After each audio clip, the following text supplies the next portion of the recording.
Alors c'est pour ça que le monde il se pose toujours la question. Ah, Jésus est né 5 ans avant ou 3 ans après ou il vit l'année zéro. J'entends ça souvent là, au fil de ces 30 quelques années de ma vie chrétienne. Puis j'ai vu aussi, il y a environ 2 ans, qu'il y avait une période de 10 jours qui avait été enlevée au calendrier catholique. Mais je me rappelle pas, là, j'aurais pu faire la recherche là, pour trouver qu'est-ce que ça voulait dire, mais c'était au mois d'octobre. Mais pourquoi qu'ils ont enlevé ce 10 jours-là? On voit qu'il y a eu des modifications par cet empire afin de camoufler certaines choses. Mais quoi qu'en dise le pape, Dieu, lui, il ne nous a pas laissé ignorants. Dieu, il n'a pas changé son calendrier. Il a créé un calendrier des jubilés dès le début des temps qui va jusqu'à la fin des temps. Puis il n'y a pas un iota qui a changé depuis ce temps-là. Par ce calendrier juif et le livre des jubilés, on a une claire idée de tout ce qui s'est passé depuis le début des temps jusqu'au retour final du Messie d'Israël à la fin des temps. Alors, on est bien mieux de se fier sur ce calendrier-là et sur le livre des jubilés pour avoir une pleine compréhension des événements. C'est encore un hasard que le livre des jubilés ait été enlevé du livre de la Bible. Si les peuples savaient ce qu'il en est, toute leur belle stratégie tomberait par terre. Cette guerre qui est là depuis le début des temps, puis qui prend une nouvelle ampleur à partir de demain, mais c'est ça. Si les peuples savaient ce qu'il en est, toute leur belle stratégie tomberait par terre. En tenant loin des yeux et du cœur un livre de cette importance, même les chrétiens, surtout ceux rattachés à cet communisme mondial, sont suspicieux sur la teneur de ce livre et de toute autre Bible qui ne serait pas dans les Bibles officielles. Ils se sont tellement laissés convaincre que la Bible ne contenait que 66 livres et que tous les autres n'étaient pas dignes de foi, qu'ils n'en tiennent pas compte. C'est une grave erreur. Si seulement ils prenaient le temps de le lire et d'en analyser tout le contenu, ils y trouveraient des trésors cachés que la Bible même nous confirme. Mais à cause de l'ignorance de la parole de Dieu ou de ces fausses interprétations souvent amenées par les propres leaders religieux, mais ce monde est rempli de confusion. Ne voulant pas croire à ce que Dieu leur a fait connaître, mais ils seront prêts à croire n'importe quel énergumène qui se présentera devant eux. Ils vivent la peur au ventre, sans espoir, soumis à toutes ces hérésies qui passent. Ce monde de paix auquel ils sont appelés à embrasser pour une unité mondiale est très loin d'être ce qu'ils attendent.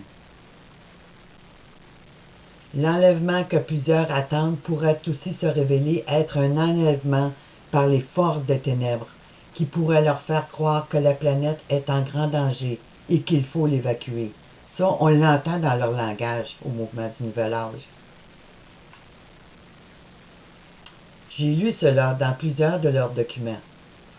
Pour cela, il faut qu'un faux Messie soit bien en place et qu'il leur dise ces choses pour qu'ils acceptent de leur plein gré d'évacuer la planète.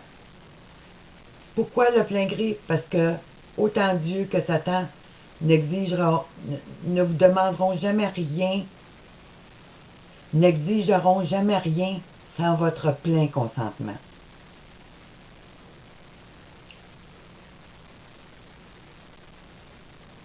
Un bien grand piège pour des milliers de personnes qui pourraient devenir des esclaves sur cette planète même ou sur d'autres planètes qui sont habitables. Ce 21 décembre sera certes un jour de grand changement pour l'humanité, pour ceux qui ne sont pas protégés par le sceau de Dieu et qui ne sont pas écrits dans le livre de la vie. Ce monde se prépare à entrer dans un âge de grande noirceur spirituelle. Et ce, malgré tout ce que ces prophètes de malheur vous disent.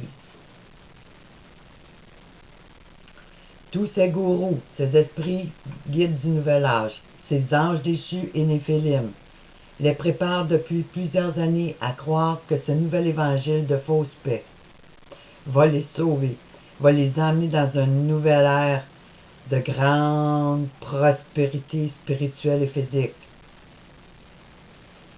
Depuis le 11 novembre 2011, une intensification de ces évangélistes sataniques s'est fait sentir partout dans le monde. Ils sont à l'avant-scène, dans les journaux et magazines, à la télévision. Il n'y a presque pas un endroit où nous allons où il n'y a pas une affiche Nouvel Âge ou un autre groupe quelconque qui appelle l'humanité à s'unir. Les églises, de plus en plus, le mouvement du Nouvel Âge est à l'avant-scène. Ces esprits de démons ont pris le contrôle des églises. Dans les écoles, il n'y a pas une école aujourd'hui qui n'enseigne pas la doctrine du Nouvel Âge, mais qui passe sous le couvert de la santé pour un mieux-être. Mensonge, tromperie. Dans un article intitulé La venue d'un âge interspirituel, je vous mettrai les liens de tout ce que je donne comme information majeure, nous y lisons qu'un événement cataclysmique avant la conquête de bons méchants et de la venue d'un âge pieux. Il y a plus de 100 ans, un gourou indien nommé Vivekananda a amené cette philosophie spirituelle de l'Occident et il a proclamé l'unité des religions du monde. Mais quand on regarde cette année de la foi, c'est exactement ça. Quand on regarde tout ce communiste mondial-là, c'est exactement ça. L'unité de toutes les religions pour faire une seule religion mondiale sous le contrôle de Lucifer, tout en leur faisant croire que c'est qu'ils suivent le Messie, qu'ils suivent Jésus, qu'ils suivent Marie.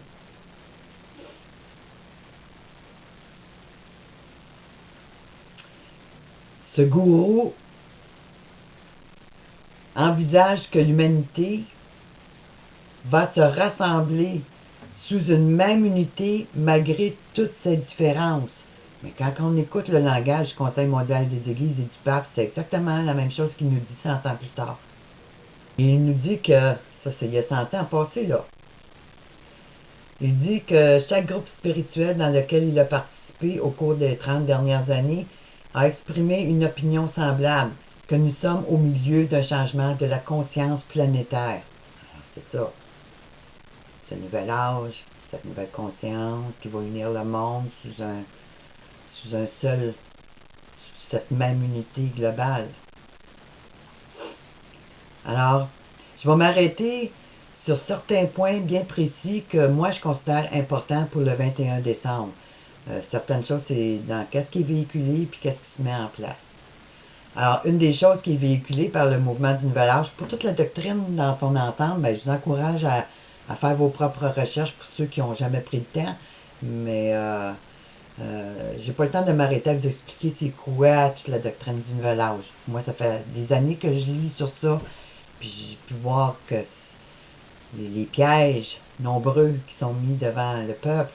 Mais aujourd'hui, je vais vous apporter juste certains points bien importants, là, qui ont rapport direct avec dans quoi nous entrons. Alors, un des nombreux pièges et mensonges de ce mouvement du Nouvel Âge et de la Fédération Galactique, c'est que le retour des dieux de l'Antiquité. Via un grand portal qui devrait être ouvert pour faire venir ces grands géants de l'Antiquité, ces dieux de l'Antiquité, ces héros, qu'on appelle les héros de l'Antiquité.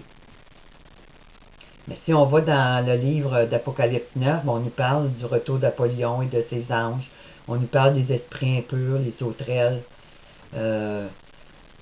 Puis, qu'est-ce qui est intéressant dans tout ça, c'est que ces dieux de l'Antiquité, par qu'est-ce qu'on entend de leurs documents puis de leurs vidéos, c'est que c'est eux qui nous auraient créés.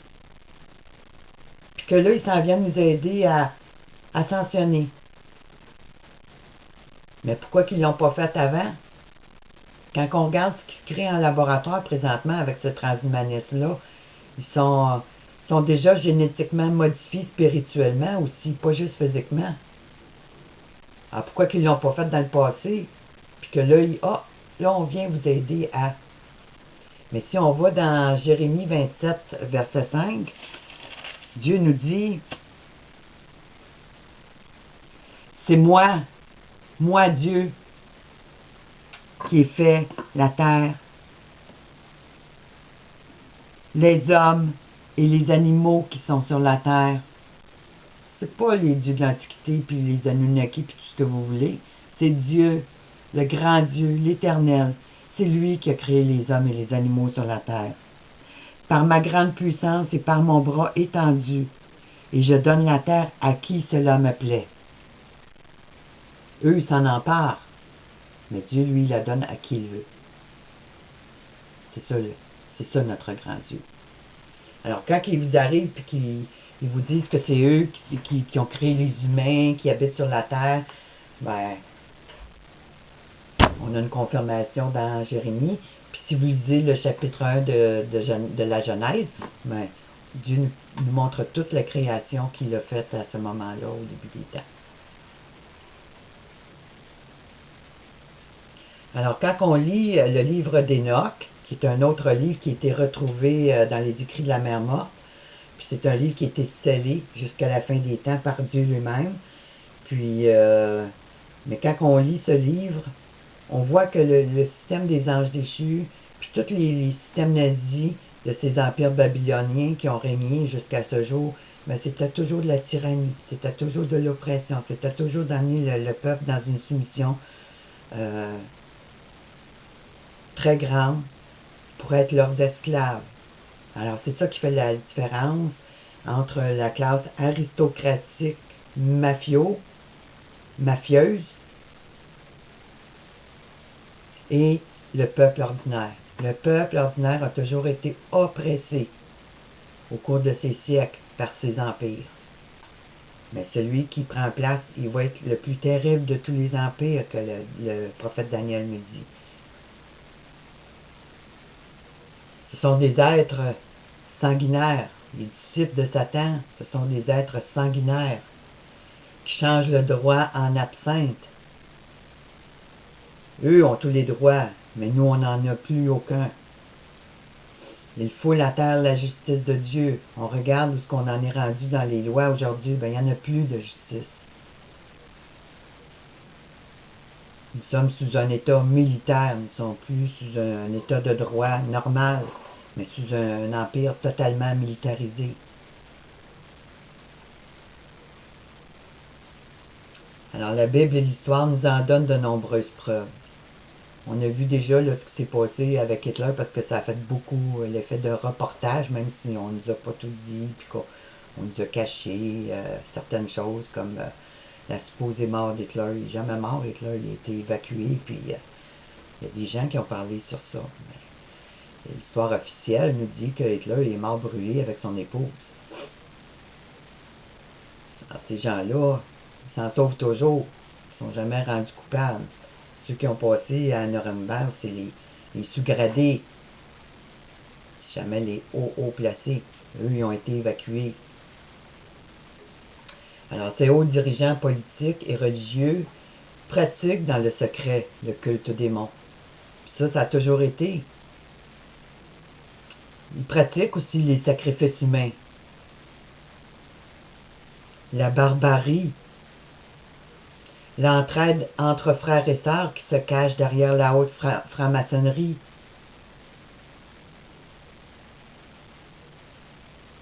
Derrière les Rose-Croix, derrière les Jésuites.